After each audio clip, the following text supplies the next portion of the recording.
اعوذ باللہ من الشیطان الرجیم بسم اللہ الرحمن الرحیم الصلاۃ والسلام علیکہ یا رسول اللہ وسلم علیکہ یا حبیب اللہ لبیک لبیک لبیک یا رسول اللہ صلی اللہ علیہ وآلہ وسلم تاجدار ختم نبوت زندہ باد۔ میں تحفظ شان نبوت صلی اللہ علیہ وآلہ وسلم فورم سے مخاطب ہوں۔ سامعین محترم السلام علیکم۔ ولادت باسعادت سے متعلق عجیب حکایت۔ حضرت سیدنا علامہ ابن حجر مکی شافعی رحمۃ اللہ علیہ نعمت الکبریہ صفحہ 52 پر ولادت مصطفیٰ صلی اللہ علیہ وآلہ وسلم پر ہونے والے ایک ایمان افروز اور عقلوں کو حیران کر دینے والا واقعہ تحریر فرماتے ہیں کہ ایک شخص جس کا نام امیر یمنی تھا، اس کی ایک بیٹی تھی جو کلنج یعنی بڑی آنت کا درد، جذام یعنی سفید داغ وغیرہ کی امراض میں مبتلا ہونے کے ساتھ ساتھ چلنے پھرنے سے معذور بھی تھی۔ عامر کے پاس ایک بت تھا۔ وہ اپنی بیٹی کو اس کے سامنے بٹھاتا اور بت سے کہتا، اگر تو شفا دے سکتا ہے تو میری بیٹی کو شفا دے۔ سالوں تک وہ یوں کہتا رہا مگر بت بنا رہتا۔ پتھر کا بت دے بھی کیا سکتا ہے۔ توفیق و عنایت کی ہوا چلی کہ ایک دن عامر اپنی بیوی سے کہنے لگا کہ ہم کب تک اس گونگے بہرے پتھر کو پوچھتے رہیں گے جو نہ بولتا ہے نہ سنتا ہے، وہ نہیں سمجھتا کہ ہم صحیح دین پر ہیں۔ اس کی بیوی نے کہا، ٹھیک ہے، پھر ہمیں ساتھ لے کر ہدایت کی تلاش کے لیے نکلو، شاید کہ ہمیں حق کی طرف کوئی رہنمائی مل جائے۔ دونوں میاں بیوی اپنے مکان کی چھت پر بیٹھے یہی گفتگو کر رہے تھے کہ اچانک انہوں نے دیکھا کہ ایک نور ہے جو سارے آسمان پر پھیلا ہوا ہے اور اس کی روشنی سے ساری دنیا چمک اٹھی ہے۔ اللہ پاک نے ان کی آنکھوں سے ظلمت یعنی اندھیرے کے پردے ہٹا دیے تاکہ وہ خواب غفلت سے جاگ جائیں۔ کیا دیکھتے ہیں کہ فرشتے سب باندھے ایک مکان کو گھیرے میں لیے ہوئے ہیں، پہاڑ سجدہ کر رہے ہیں، زمین ٹھہری ہوئی ہے اور درخت جھکے ہوئے ہیں، اور ایک کہنے والا کہہ رہا ہے، مبارک ہو، سچے اور آخری نبی صلی اللہ علیہ وآلہ وسلم پیدا ہو گئے ہیں۔ عامر نے اپنے بت کو دیکھا تو وہ اوندھے منہ زمین پر ذلیل و خوار پڑا تھا۔ عامر کی بیوی کہنے لگی، ذرا اس بت کو تو دیکھیے، کیسے سر نیچا کیے زمین پر پڑا ہے۔ اتنا سنتے ہی بت بول اٹھا، خبردار رہو، بڑی خبر ظاہر ہو گئی ہے، وہ پاک ذات پیدا ہو چکی ہے جو کائنات کو شرف و افتخار بخشے گی۔ آگاہ رہو، وہ آخری نبی صلی اللہ علیہ وآلہ وسلم جن کی آمد یعنی آنے کا ہر ایک کو انتظار تھا، جن سے شجر و حجر یعنی درخت اور پتھر باتیں کریں گے، کہ جن کے اشارے سے چاند دو ٹکڑے ہوگا اور جو قبلہ زبیہ مضر کے سردار ہوں گے، ظاہر ہو چکے ہیں۔ یہ سن کر عامر نے بیوی سے کہا، تو سن رہی ہے کہ یہ پتھر کیا کہہ رہا ہے؟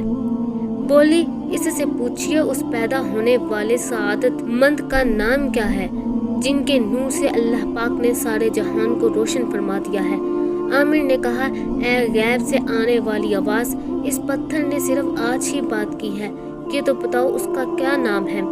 جواب دیا، ان کا نام نامی اسم گرامی محمد مصطفیٰ صلی اللہ علیہ وآلہ وسلم ہے، جو صاحب زمزم و صفا یعنی حضرت سیدنا اسماعیل علیہ السلام کے بیٹے ہیں۔ ان کی زمین تہامہ ہے اور ان کے دونوں کندھوں کے درمیان مہر نبوت ہے۔ وہ جب چلیں گے تو بادل ان پر سایہ کرے گا، نہیں بلکہ بادل ان سے سایہ حاصل کرے گا۔ اتنے میں عامر کی بیمار بیٹی جو کہ نیچے بے خبر سو رہی تھی، اپنے پاؤں پر چلتی ہوئی چھت پر آ گئی۔ عامر نے حیران ہوتے ہوئے کہا، اے میری بیٹی، تیری وہ تکلیف کہاں گئی جس میں تم مبتلا تھی اور جس نے تیرا جینا مشکل کر رکھا تھا؟ بیٹی نے جواب دیا، ابا جان، میں دنیا جہان سے بے خبر سو رہی تھی کہ میں نے اپنے سامنے نور کی تجلی دیکھی۔ میرے سامنے ایک بزرگ تشریف لائے، میں نے پوچھا، یہ نور کیسا ہے جو میں دیکھ رہی ہوں، اور یہ کون بزرگ ہے جن کے مبارک دانتوں کے نور نے مجھ پر سایہ کیا ہوا ہے؟ جواب آیا، یہ عدنان کے بیٹے کا نور ہے۔ حضرت عدنان رسول پاک صلی اللہ علیہ وآلہ وسلم کے باپ دادوں میں سے ایک بزرگ ہیں جس سے کائنات پر نور ہو رہی ہے۔ ان کا نام نامی اسم گرامی احمد محمد ہے، فرما برداروں پر رحم اور خطا کاروں سے درگزر فرمائیں گے۔ میں نے پوچھا، ان کا دین کیا ہے؟ جواب دیا، وہ دین حنیف یعنی سچے دین پر ہیں۔ میں نے پوچھا، وہ کس کی عبادت کرتے ہیں؟ جواب ملا، اللہ تعالیٰ کی، یعنی اس اللہ پاک کی جو ایک ہے اور اس کا کوئی شریک نہیں۔ میں نے پوچھا آپ کون ہیں؟ تو جواب ملا میں ان فرشتوں میں سے ایک فرشتہ ہوں جسے نور محمدی کے اٹھانے کا شرف بخشا گیا ہے۔ میں نے عرض کی کہ آپ میری اس تکلیف کو نہیں دیکھتے؟ فرشتے نے کہا ہاں، تم نبی صلی اللہ علیہ وآلہ وسلم کے وسیلے سے دعا کرو۔ اللہ پاک نے فرمایا ہے میں نے محبوب کی ذات میں اپنا راز و دلیل رکھی ہے، جو کوئی مجھ سے میرے محبوب کے وسیلے سے دعا کرے گا میں اس کی مشکل کو حل کر دوں گا، اور جنہوں نے میری نافرمانی کی ہے ان کے بارے میں قیامت کے دن اپنے حبیب صلی اللہ علیہ وآلہ وسلم کو شافی یعنی سفارش کرنے والا بناؤں گا۔ وہ بچی کہہ رہی تھی کہ یہ سنتے ہی میں نے اپنے دونوں ہاتھ پھیلا دیے اور سچے دل سے اللہ پاک سے دعا کی، اور پھر اپنے ہاتھوں کو چہرے اور جسم پر پھیرا۔ جب نیند سے اٹھی تو ایسے تھی جیسے اب آپ مجھے دیکھ رہے ہیں۔ یہ سن کر عامر یمنی نے اپنی بیوی سے کہا بے شک ہم نے اس مبارک ہستی کی عجیب و غریب نشانیاں دیکھی ہیں، میں ان کی محبت اور دیدار کے شوق میں جنگلوں اور دشوار گزار وادیوں کو طے کروں گا۔ چنانچہ عامر یمنی اور اس کے تمام گھر والے نور والے آقا صلی اللہ علیہ وآلہ وسلم کی تلاش میں اٹھ کھڑے ہوئے اور مکہ مکرمہ کے سفر کا ارادہ کیا۔ سرزمین مکہ میں داخل ہو کر بی بی آمنہ رضی اللہ تعالی عنہا کے مکان علیشان کا پتہ پوچھ کر دروازے پر دستک دی۔ بی بی آمنہ رضی اللہ تعالی عنہا نے آنے کا مقصد پوچھا تو انہوں نے عرض کی ہمیں اپنے لختے جگر نور نظر کا نور برسانے والا چہرہ دکھا دیجیے، جس نے اپنی چمک دمک سے ساری دنیا کو چمکا دیا ہے، جن کے طفیل اللہ کریم نے کائنات کو روشن فرما دیا ہے۔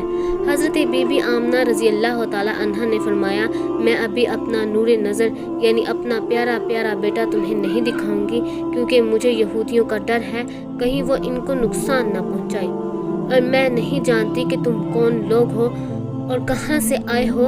عامر اور اس کے گھر والوں نے کہا ہم نے تو اسی آخری نبی صلی اللہ علیہ وآلہ وسلم کی محبت میں اپنے وطن اور اپنے دین یعنی اپنے باطل مذہب کو چھوڑا ہے کہ اس نور والی سرکار صلی اللہ علیہ وآلہ وسلم کے دیدار سے اپنی آنکھوں کو روشن کرے، جن کے دربار میں حاضر ہونے والا کبھی ناکام و نامراد نہیں لوٹے گا۔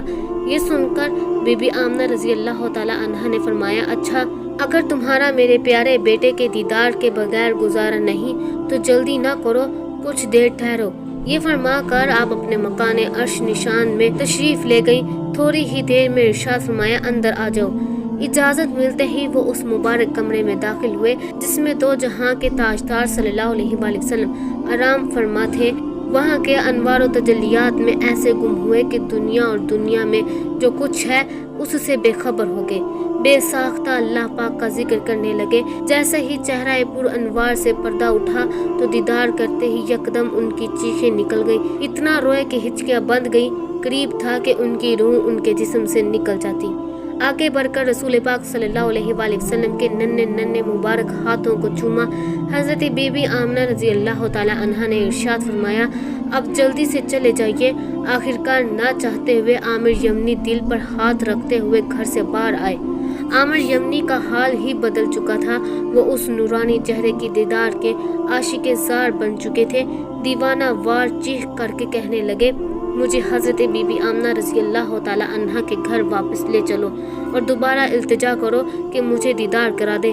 بی بی آمنہ رضی اللہ تعالی عنہا کے گھر واپس آئے۔ جو ہی عامر یمنی نے حضور پاک صلی اللہ علیہ وآلہ وسلم کو دیکھا تو دیکھتے ہی لپکا اور قدموں میں گر گیا، پھر ایک زوردار چیخ ماری اور اس کی روح ان ننھے ننھے قدموں پر قربان ہو گئی۔